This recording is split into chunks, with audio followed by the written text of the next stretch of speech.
So you've finished your rolled hem on your hat and completed your first row of base triangles. Now we're going to show how to do the right slanting and left slanting blocks. So on your pattern, the last step of your base triangles is to turn and purl for 8 stitches.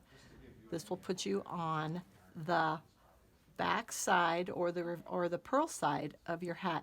This is going to be the wrong side, but your right slanting blocks come from the wrong side. So let me get through this row. So now I am on the purl side, the wrong side of my hat, and we will be picking up stitches along this side, the right side of your base triangle. If you notice, you will have these really nice chain stitches that we will be picking up from to begin your first row of your right slanting blocks. So those of you that are English knitters, this will be much easier than if you're a continental knitter. But you're going to be using the needle in your right hand, and you will notice that you have those lovely little chain stitches right here. So you're going to take your needle, your right hand needle, and insert it under both legs of the first chain stitch. If you're an English knitter, you just wrap your yarn, pull it through, and you have 1 stitch. We'll come through again on the next stitch, and we need to have 8 stitches. So we'll go this way, pull it through. Well, let's try that again.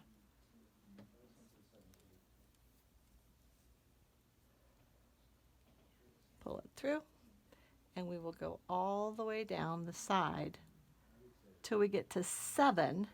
And I know I said 8 before, but we're going to need 7 stitches. The 8th stitch will be a purl 2 together, and you'll notice that on your pattern. Okay, so we have 3, 4,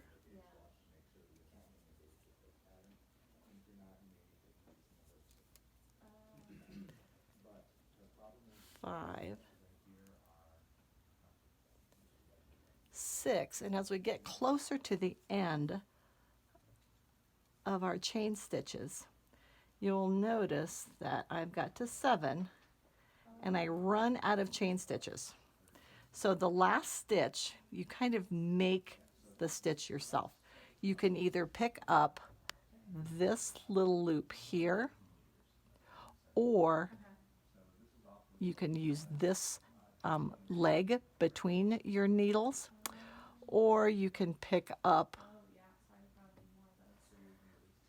2 of these together here and make them as one.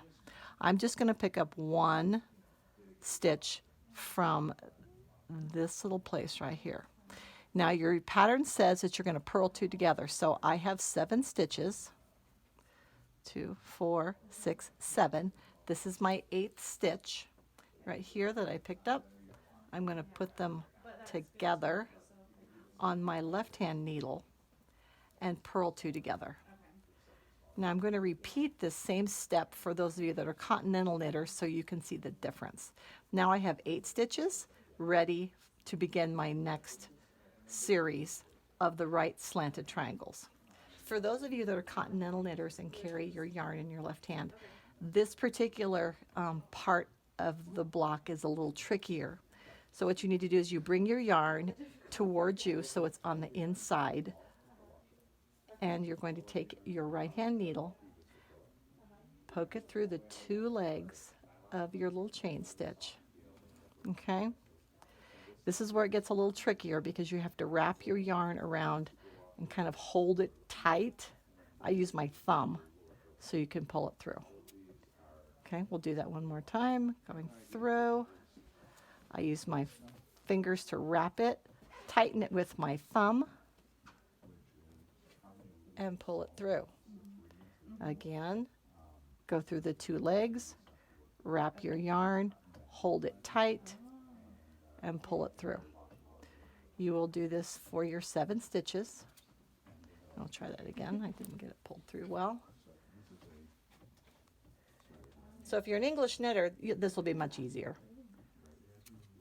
Okay, wrap it, pull it tight, tuck your needles through, and one more time.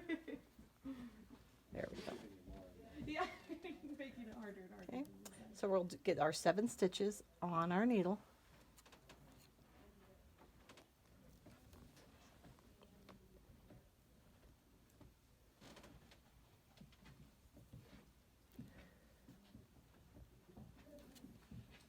Okay, we have one more to go.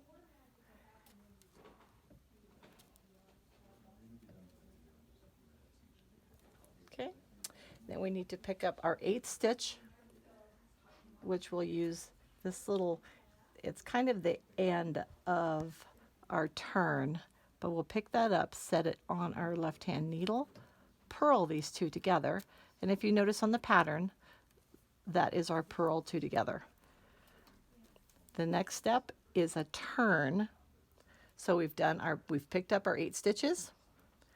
We're going to turn and begin our next left or right slanting block. We begin with a slip 1, knit 7,